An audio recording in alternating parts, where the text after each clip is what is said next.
Shalom, puji nama Tuhan. Mari kita sambut puji Tuhan. Dan saya undang dengan hormat Bapak Pendeta Rudi Lolowang untuk bisa membagikan firman Tuhan buat kita semua. Mari kita sambut firman Tuhan dan tepuk tangan kepada Tuhan. Haleluya. Dan waktu saya persilakan. Silakan Pak. Puji Tuhan. Kalau orang sudah umur di Amerika ini ya, bertambah lebih banyak, pura-pura lupa umur berapa. Tapi saya juga sudah lupa umur berapa gereja ini. Tapi hari ini adalah hari istimewa bagi gereja ini. Saudara lihat di depan kita ini ada dua poster. Sebelah kiri ditulis Transformation in the Hands of the Faithful God. Dan di sebelah kanan, Thrive in the Hands of the Faithful God. Ada yang lain di bagian atas. Ada kata Faithful International Church. Cukup menarik karena di bagian pertama ini ada gambar kupu-kupu. Ini bukan kupu-kupu yang terbang malam-malam. Dan saya belum pernah lihat kupu-kupu terbang malam. Kupu-kupu yang real terbang malam itu tidak pernah saya lihat. Ada di lampu-lampu. Tapi bukan kupu-kupu yang seindah ini. Tapi kupu-kupu. Kupu-kupu butterfly yang ada di sini indah sekali. Dan ini menunjukkan ada transformasi dari kepompong sudah jadi kupu-kupu.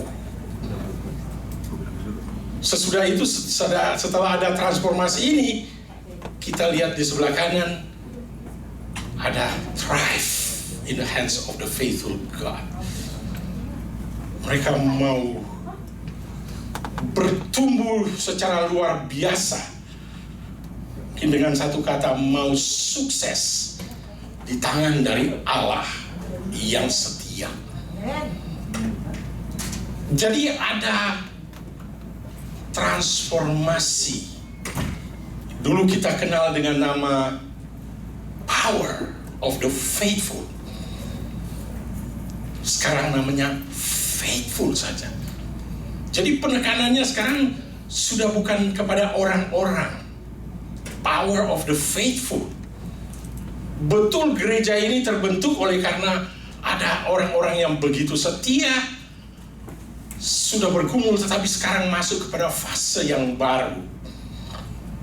Fase baru ini setelah ada transformation akan ada thrive, usaha untuk bertumbuh, dan akan ada pertumbuhan, prosper, growth.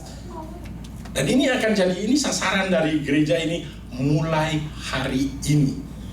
Karena mulai hari ini gereja ini secara resmi akan ada transform dari kepompong jadi kupu-kupu.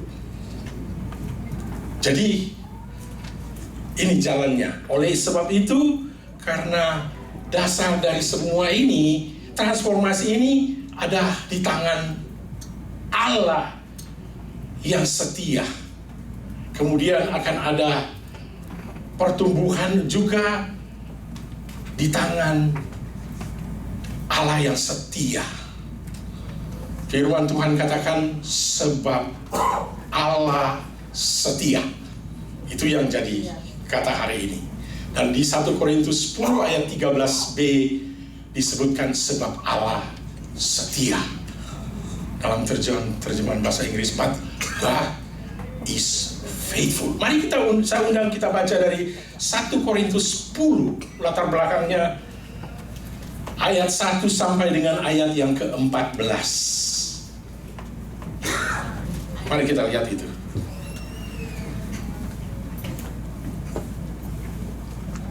1 Korintus 10 ayat 1 dan ayat 1 sampai dengan ayat 14 saya akan mulai baca.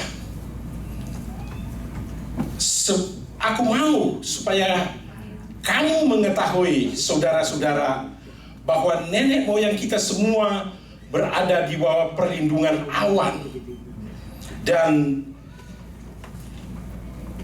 bahwa mereka semua telah melintasi laut. Tidak ada di slide itu, jadi saya baca langsung dari. Untuk menjadi pengikut Musa, mereka semua telah dibaptis dalam awan dan dalam laut. Mereka semua makan makanan rohani yang sama, dan mereka minum minuman rohani yang sama, sebab mereka yang sama, sebab mereka minum dari batu karang rohani yang mengikuti mereka, dan batu karang itu ialah Kristus. Ayat 5. Tetapi sungguh pun demikian, Allah tidak berkenan kepada bagian terbesar dari mereka, karena mereka ditewaskan di padang gurun. Semuanya itu telah terjadi sebagai contoh bagi kita. Ini bagi jemaat Korintus ya. Contoh bagi kita untuk memperingatkan kita supaya jangan kita menginginkan hal-hal yang jahat seperti yang telah mereka perbuat. Ayat 7, dan supaya jangan kita menjadi penyembah-penyembah berhala sama seperti beberapa orang dari mereka, seperti ada tertulis, maka duduklah bangsa itu untuk makan dan minum, kemudian bangunlah mereka dan bersukaria. Janganlah kita melakukan percabulan seperti yang dilakukan oleh beberapa orang dari antara mereka, sehingga pada satu hari tewas 23.000 orang. Dan janganlah kita mencobai Tuhan seperti yang dilakukan oleh beberapa orang dari mereka, sehingga mereka mati dipagut ular. Dan janganlah bersungut-sungut seperti yang dilakukan oleh beberapa orang dari mereka, sehingga mereka dibinasakan oleh malaikat maut. Semua ini telah menimpa mereka sebagai contoh dan dituliskan untuk menjadi peringatan bagi kita yang hidup pada waktu di mana zaman akhir telah tiba. Ayat 12, sebab itu siapa yang menyangka bahwa ia teguh berdiri, hati-hatilah supaya jangan jatuh. Dan ayat 13 yang paling populer, hampir semua orang Kristen tahu. Kalau ayat sebelumnya itu kita lupa. Pencobaan-pencobaan yang kamu alami adalah pencobaan-pencobaan yang biasa, yang tidak melebihi kekuatan manusia, sebab Allah setia. Nah, ini kata yang kita ambil, sebab Allah setia. Dan karena itu ia tidak akan membiarkan kamu dicobai melampaui kekuatanmu. Pada waktu kamu dicobai, ia akan memberikan kepadamu jalan keluar sehingga kamu dapat. Ini saudara teruskan, karena bagian ini tidak keluarkan yang bagi akhir. Semoga kamu dapat menanggungnya. Tuhan berikan jalan keluar. Karena itu saudara-saudaraku yang kekasih, jauhilah penyembahan berhala. Sebenarnya Rasul Paulus di sini bicara soal penyembahan berhala. Ada pertanyaan dari jemaat Korintus, bagaimana dengan penyembahan berhala? Bagaimana orang-orang kita ini yang sudah percaya kepada Kristus, tapi mereka pergi lagi ke tempat itu dan mengikuti acara-acara penyembahan berhala. Dan Rasul Paulus sebenarnya jawab, sebenarnya berhala itu tidak ada masalah. Tapi untuk orang-orang yang lemah imannya, jangan kita lakukan itu. Baru Rasul Paulus masuk memberikan contoh pengalaman orang Israel. Dia katakan ini contoh pengalaman orang Israel. Saya mau ambil tema dari pembacaan ini, Allah itu setia. Nah, dari pembacaan ini saya berikan sebab Allah setia, ia memberikan. Pertama 5, kedua 4, ketiga 3, 5, 4, 3. Itu yang diberikan oleh Allah di dalam contoh ini. Allah itu setia oleh karena ia memberikan 5 mujizat luar biasa dalam perjalanan hidup orang Israel. Jadi ada pengalaman yang luar biasa. Dan saya percaya itu juga dialami oleh setiap orang Kristen. Sesudah dia ambil keputusan, ada pengalaman-pengalaman luar biasa secara pribadi dengan Tuhan. Di dalam keluarga, di dalam gereja, di dalam kehidupan, di dalam perjalanan hidup ini. Itu Yang pertama, 5 dari yang pertama ini berkat mujizat pemeliharaan dan penjagaan dalam capai tujuan. Pertama itu. Jadi aku mau supaya kamu mengetahui saudara-saudara bahwa nenek moyang kita berada di bawah perlindungan awan. Apa artinya ada di dalam perlindungan awan? Kita semua tahu ceritanya. Mereka sejak keluar dari situ, awan menyertai mereka. Siang hari tertutup, ada perlindungan, tidak panas. Malam hari tidak dingin. Jadi ada AC alam dari Tuhan. Mereknya saya belum tahu. Kalau mau pesan juga, tidak ada itu dijual. Jadi setiap hari, siang atau malam, tetap enak. Besok akan panas. Jadi siaplah air conditionnya. Tetapi kalau orang Israel tidak perlu. Karena mereka jalan ini ada di bawah perlindungan awan. Dan di dalam penjelasan ini Rasul Paulus ambil dari kitab Perjanjian Lama. Itu dari Keluaran 13 ayat 21. Tuhan berjalan di depan mereka pada siang hari dalam tiang awan untuk menuntun mereka di jalan. Jadi bukan hanya perlindungan, penuntunan. Dan pada waktu malam dalam tiang api untuk menerangi mereka sehingga mereka dapat berjalan siang dan malam. Puji Tuhan. Orang Israel juga itu kerja 2 shift.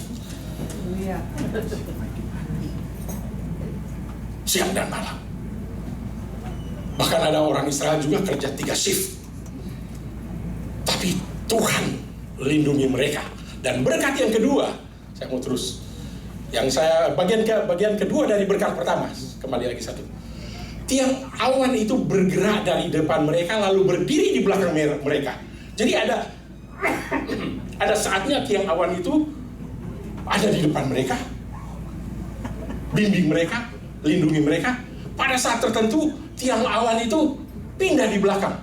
Jadi tutup, lindungi mereka dan tinggal di belakang. Untuk apa? Demikian nantinya berdiri tentara orang Mesir dan di antara.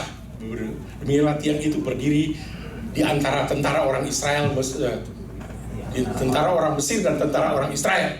Dan oleh karena awan itu menimbulkan kegelapan, maka malam itu lewat sehingga yang satu tidak dapat mendekati yang lain.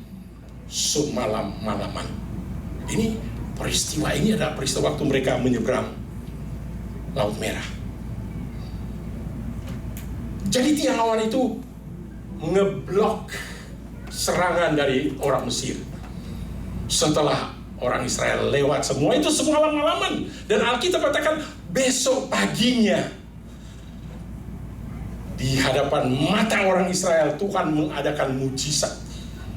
Air laut itu tertutup dan menutup. Itu oleh karena diblok oleh tiang awan. Jadi itu sebabnya Rasul Paulus katakan mereka dinaungi oleh awan. Rasul Paulus dia kutip secara lengkap. Dia dinaungi oleh awan. Dan berkat kedua, mari kita lihat. Berkat kedua dari berkat. Karena sesudah berkat ada awasan, sesudah awasan ada janji. Jadi ini 3 ini. Allah itu setia karena dia memberkati kita. Allah itu setia karena dia memberikan awasan kepada kita. Dan Allah itu setia oleh karena dia berikan janji yang luar biasa waktu kita hadapi pencobaan. Dan bagian pertama dari kedua ini berkat mujizat keselamatan dari kebinasaan. Jadi yang kita baca tadi, awan ini tutup mereka. Sebenarnya mereka akan binasa oleh karena mereka jalan kaki pasukan Mesir ini dengan alat modern, panser dengan Humvee zaman sekarang. Sedangkan mereka hanya jalan kaki. Dan dikatakan dan mereka semua telah melintasi laut. Demikianlah orang Israel berjalan dari tengah-tengah laut di tempat kering, sedang di kiri dan di kanan mereka air itu sebagai tembok bagi mereka. Jadi ada mujizat, berkat mujizat keselamatan. Selamat. Berapa kali dalam hidup kita Tuhan selamatkan kita. Sudah mau mati, tidak jadi. Malahan sudah mati, bangkit lagi. Itu berkat itu. Lanjut, supaya kita bisa selesai. Berkat menjadi pengikut pemimpin yang luar biasa. Ini berkat ini. Untuk menjadi pengikut Musa, mereka semua telah dibaptis dalam awan dan dalam laut. Dan orang Israel waktu sudah melihat mujizat yang luar biasa terjadi dalam kehidupan di bawah kepemimpinan Musa. Keluaran 14:31 katakan, ketika dilihat oleh orang Israel betapa besarnya perbuatan yang dilakukan Tuhan terhadap orang Mesir, maka takutlah bangsa itu kepada Tuhan. Dan ada tambahan, dan mereka percaya kepada Tuhan dan kepada Musa hambanya itu. Ada pemimpin yang luar biasa yang memimpin. Itu sebabnya kita percaya kita perlu ada pimpinan yang Tuhan urapi dengan luar biasa seperti Musa. Saya cari di Alkitab, sejak Musa sampai di akhir itu tidak ada satu orang pun berani namakan nama anaknya di dalam Alkitab Musa. Sekarang banyak sekali. Itu bisa. Kemudian terus keempat, berkat mujizat kebutuhan makanan dan minuman sehari-hari. Wah, mereka semua makan makanan rohani yang sama. Sebenarnya Rasul Paulus sudah melompat. Dulu mereka makan yang biasa-biasa, tapi Rasul Paulus sudah rohanikan. Itu sudah makanan rohani. Mereka betul-betul makan makanan biasa, mana. Mereka minum air, tetapi ini adalah mujizat di dalam perjalanan hidup orang Israel. Itu berkat luar biasa. Berapa banyak di antara kita yang menerima berkat? Kita berdoa dapat pekerjaan, Tuhan kirim pekerjaan. Itu mujizat makanan. Juga minuman sudah masuk di situ. Jadi ini berkat yang keempat dari berkat karena kesetiaan Tuhan. Yang kelima, berkat penyertaan yang tidak berkesudahan. 1 Korintus 10 ayat 4 katakan, sebab mereka minum dari batu karang rohani yang mengikuti mereka. Wah, apalagi ini? Batu mengikuti mereka.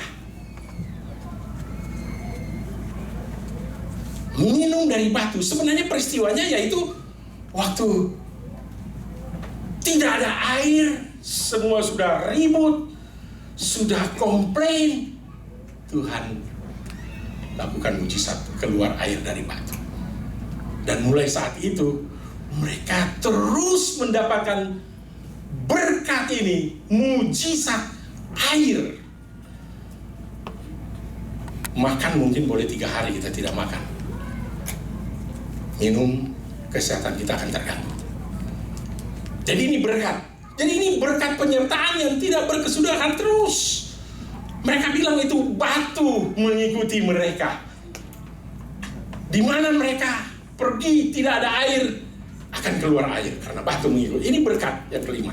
Jadi ini mujizat, berkat mujizat ini ada 5. Mari kita lompat yang ke bagian kedua.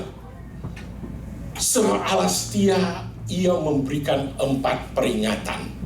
Dari nats itu kita dapati ada 4 peringatan. Mujizat itu, power itu tidak ada artinya kalau kita tidak mendengarkan peringatan, kalau kita tidak taat kepada peringatan.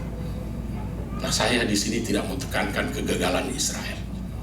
Saya mau fokus kepada kesetiaan Allah. Allah itu setia. Dia memberikan berkat-berkat luar biasa, berkat mujizat-mujizat dalam hidup kita. Karena kita sudah mengikuti Dia. Tapi di samping itu ada, Rasul Paulus tuliskan, semua ini telah terjadi sebagai contoh bagi kita untuk memperingatkan kita, hai orang-orang Korintus. Ingat, ini untuk orang Korintus. Saya masih bicara bagaimana Rasul Paulus bicara kepada orang Korintus. Sementara itu ya saudara bisa terapkan kepada orang-orang di Amerika. Sebab itu siapa yang menyangka bahwa ia teguh berdiri, hati-hatilah supaya ia jangan jatuh. Ini kesetiaan Allah yang kedua. Dia memberikan peringatan untuk menghadapi cobaan-cobaan dalam kehidupan. Mari kita lihat apa saja 4 peringatan ini.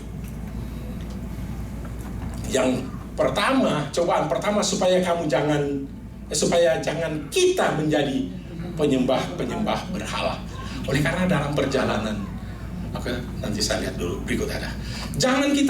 Mundur satu kali. Jangan kita melakukan percabulan antara penyembah berhala dan percabulan. Pada saat itu hubungan dekat sekali.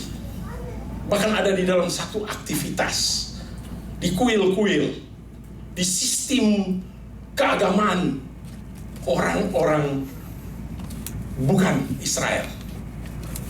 Dan ketiga, jangan kita mencobai Tuhan di ayat 9. Kemudian jangan kita bersungut-sungut. Jadi ini 4 peringatan. Lanjut. Cobaan pertama, jangan kita menjadi penyembah berhala. Di dalam perjalanan orang Israel, di Keluaran 32 ayat 6, di mana Rasul Paulus mengutip ayat ini, isi ayat ini. Dan antara lain disebutkan, dan keesokan harinya pagi-pagi maka mereka mempersembahkan korban bakaran dan korban keselamatan. Jadi orang Israel sudah terlibat di dalam penyembahan berhala. Ini orang Israel yang mengalami pengalaman mujizat yang luar biasa. Mereka sudah menikmati berkat-berkat Allah yang luar biasa. Tapi sementara menikmati berkat yang luar biasa ini, di dalam perjalanan hidup mereka ketangkap basah. KPK tangkap tangan. Mereka sudah di dalam penyembahan. Waktu itu Musa lagi di atas gunung. Harun tidak mampu mengatasi. Mereka bilang, mari kita bangun, kita membuat binatang ini dan kita sembah dia. Karena Musa, pemimpin kita itu yang luar biasa hebatnya, sudah hilang bersama dengan Tuhan. Dia sudah terlalu jauh, tinggi di atas gunung. Kita jauh di sini. Persoalan kita tidak ada orang yang lihat. Harun tidak mampu atasi itu. Dan mereka mempersembahkan korban bakaran dan korban keselamatan. Dan kedua, jangan kita melakukan percabulan, ayat 8. Sesudah itu, duduklah bangsa itu untuk makan dan minum, kemudian bangunlah mereka dan bersukaria. Bilangan 25 ayat 1-9, bagian ayat ini menyebutkan, sementara Israel tinggal di Sitim, singgah di satu kota. Israel dalam perjalanan. Kita juga sama. Dari tempat ini pindah di sini, pindah di sana. Dari Indonesia sudah di Amerika pindah di sini lagi, di kota ini, di kota sana. Sementara di dalam perjalanan, mulailah bangsa itu berzina dengan perempuan-perempuan Moab. Perempuan-perempuan itu mengajak bangsa itu ke korban sembelihan bagi Allah mereka. Ketika Israel berpasangan dengan Baal Peor, bangkitlah murka Tuhan terhadap Israel. Jadi ini ada hubungan dengan percabulan. Saya katakan tadi, antara penyembahan agama-agama lain itu dengan percabulan itu dekat sekali. Oleh karena bagian dari penyembahan dari agama-agama itu untuk Allah mereka itu ada percabulan. Bahkan sebenarnya kemudian bangunlah mereka dan bersukaria.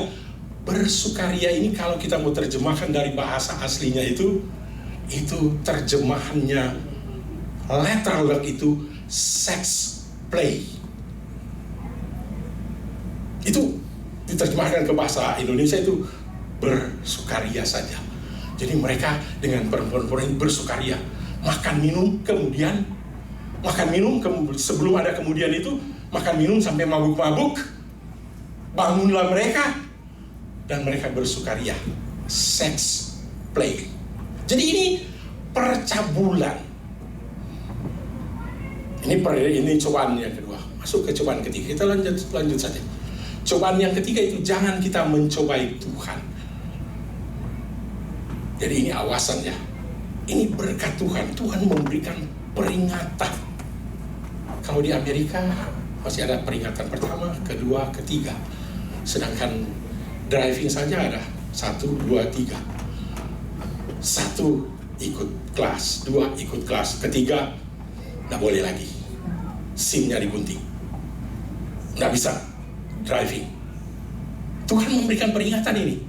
Di Bilangan 21 ayat 4-6, lalu mereka berkata melawan Allah dan Musa. Nah, ini mereka mencobai Tuhan. Mengapa kamu memimpin kami keluar dari Mesir supaya kami mati di padang gurun ini?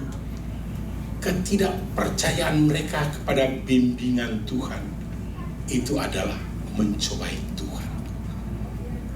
Mereka tidak percaya akan kasih setia Allah. Itulah mencobai Tuhan. Lanjut. Yang keempat dari awasan ini, janganlah kita bersungut-sungut. Saya tahu di gereja ini tidak pernah ada yang bersungut-sungut. Pernah. Sungut free.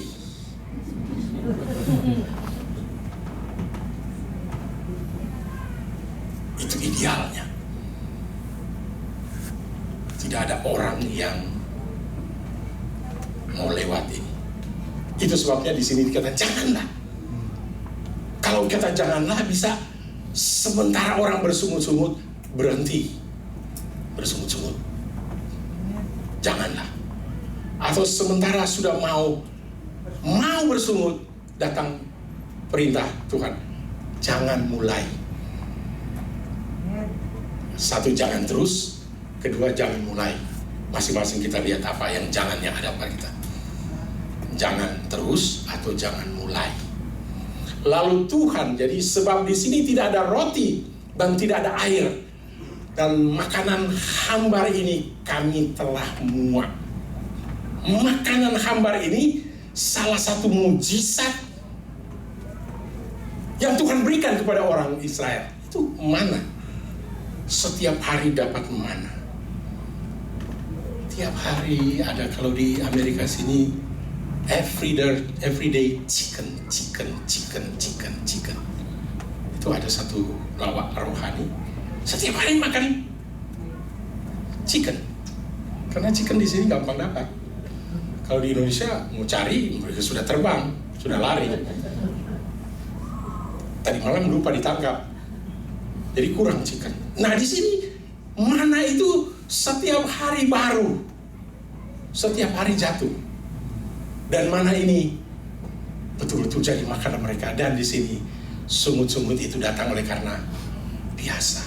Kadang-kadang kita hidup dalam berkat mujizat Tuhan, kita anggap itu sudah biasa. Tuhan, ini lagi mujizatnya. Saya sudah tahu mujizat itu. Sebelum terjadi pun saya sudah tahu Tuhan. Kasih mujizat yang lain Tuhan. Mujizat Tuhan kirim. Tuhan menyuruh ular-ular tedung ke antara bangsa itu yang memagut mereka, sehingga banyak dari antara orang Israel mati. Terus sebab Allah setia, Ia memberikan 3 janji untuk menang atas pencobaan. Kalau 4 tadi itu pencobaan-pencobaan yang datang dalam hidup ini. Peringatan itu pencobaan. Kita bisa jatuh dalam 4 pencobaan yang diperingatkan oleh Tuhan. Tapi Allah setia, Ia memberikan 3 janji untuk menang atas pencobaan. Yang pertama, pencobaan-pencobaan yang kami alami adalah pencobaan yang biasa, tidak melebihi kekuatan. Ini sudah dihafal. Kedua, Ia tidak akan membiarkan kamu dicobai melampaui kekuatanmu. Dan ketiga, Ia akan memberikan kepadamu jalan keluar sehingga kamu dapat menanggungnya. Ini langsung dari ayat Alkitab. Jadi ada 3 ini. Kalau kita menghadapi, jadi dalam pelajarannya, kalau kita menghadapi pencobaan, ingat saja ayat ini. Karena kasih setia Tuhan, Tuhan buat pencobaan itu biasa, tidak melebihi kekuatan saya, kekuatan kita. Kalau sudah ada yang keterlaluan, seperti Ayub bilang, Tuhan sudah keterlaluan. Tuhan bilang belum. Kita hadapi tantangan yang berat sekali. Tuhan bilang belum. Kalau kita bersandar kepada kasih setia Tuhan. Karena Tuhan itu setia, Allah itu setia. Dia katakan pencobaan-pencobaan itu biasa. Tidak melebihi kekuatanmu sebagai manusia. Kecuali kita sudah jadi malaikat. Dan tidak akan pernah jadi malaikat. Malaikat dan manusia itu beda. Dan yang kedua, ia tidak akan membiarkan kamu dicobai melampaui kekuatan. Jadi biasa. Sementara hadapi ini biasa. Tahun baru yang akan dihadapi oleh Faithful International Church. Logonya baru, keyakinannya baru, transformasi. Jadi firman ini untuk mentransformasi kita memasuki tahun yang baru. Kita masuk kepada fase yang kedua. Dari kepompong sudah jadi yang indah ini, aneka warna, dan akan menghasilkan, akan berbuah lebat, akan berhasil luar biasa di tangan Allah yang setia. Dan ia, kalau sementara hadapi percobaan, dan kita bisa melihat masa lalu kita sudah lewat semua, hari ini kita ada, berarti Tuhan sudah diberikan jalan keluar kepada kita, dan Tuhan sudah lihat kamu dapat menanggungnya. Menghadapi tahun baru ini, kita berdoa supaya Tuhan akan tolong BFs, dan sudah buat tekad baru, transformasi dari kepompong jadi kupu-kupu, dari kupu-kupu berkata kepada Tuhan, Tuhan, Engkau adalah penjunan, aku tanah liat. Tuhan akan bentuk. Pembentukan proses apa yang akan dijalani oleh anggota jemaat gereja ini, nanti kita lihat tahun depan apa yang sudah dialami. Dan dengan itu kita bisa lihat apa setahun yang lewat ini kita alami mujizat pertolongan, berkat-berkat mujizat yang terjadi itu. Sementara jalan ini, apa kita jatuh di dalam 4 pencobaan ini? Sementara di dalam pencobaan ini, apakah Tuhan itu setia untuk menolong kita? Apa kita dengar dari Tuhan, di telinga kita dengar, itu biasa men, maju terus, keep on fighting. Tuhan akan bicara seperti itu. Ini tahun depan ya, belum tahun ini. Mulai besok, mulai hari ini, kita dengar, yes, Tuhan bilang, standarnya kamu bukan seperti ini. Tahun lalu kamu bersandar kepada power, your power, power of the faithful. Wah, kita ini kuat, dan saya bersyukur kepada Tuhan karena ada orang-orang yang setia, yang punya kuasa, kekuatan membentuk ini dan melalui proses ini. Tapi sekarang ini halaman baru, halaman baru. Yang hebat di sini adalah the hands of the faithful God. Tuhan itu setia. Tuhan, kalau dulu saya lihat dulu mujizat baru saya percaya, sekarang saya sudah mau percaya kepadamu walaupun saya tidak lihat mujizat itu. Ada berapa banyak orang percaya kepada Tuhan, Tuhan berikan berkat luar biasa. Setiap berdoa Tuhan jawab, setiap lakukan sesuatu dia berteriak haleluya, puji Tuhan. Tuhan sudah tolong, Allah itu luar biasa. Waktu menghadapi pencobaan dia lupa semua itu. haleluya jadi halelupa. Lupa semua, tidak tahu lagi. Oleh karena sementara hadapi pencobaan, tetapi memulai tahun ini Tuhan berkata maju terus. Hadapi semua pencobaan-pencobaan. Pencobaan itu sudah ada di tengah-tengahmu, ada di antaramu. Sementara kamu alami, tetapi Tuhan itu setia. Haleluya, kamu udah akan dapat. Tuhan akan, di sini saya mau kasih catatan sedikit dulu. Yang memberikan jalan keluar itu siapa? Tuhan, Allah yang setia itu. Yang tanggung itu siapa? Ya, kita. Sehingga kamu dapat menanggungnya. Ya Tuhan, sama aja sampai maut. Tuhan bilang, ya memang kalau saya yang turun semua terjadi, kamu hilang. Kalau dalam perjalanan orang Israel ini, itu bumi akan terbuka, kamu masuk di dalam, tenggelam. Kalau tidak, kamu termasuk di dalam 23.000. Bahkan di ayat lain katakan 24.000. Mati. Jadi yang mau tanggung bukan siapa-siapa. Bukan suamimu, bukan istrimu, bukan anakmu, bukan bapamu, bukan ibumu. Kamu sendiri. Saya sendiri. Tapi saya tidak jalan sendiri. Saya jalan dengan Tuhan. Bukan saya hanya jalan dengan Musa pemimpin besar itu. Nah ingat, kalau kita ini sudah aplikasi ya. Apa yang perlu kita menerapkan. Kalau kita hanya berharap kepada pemimpin yang hebat, yang luar biasa, kita akan kecewa. Yang harap kepada Musa saja kecewa. Ternyata Musa sudah marah, dia baru terima loh batu dari Tuhan.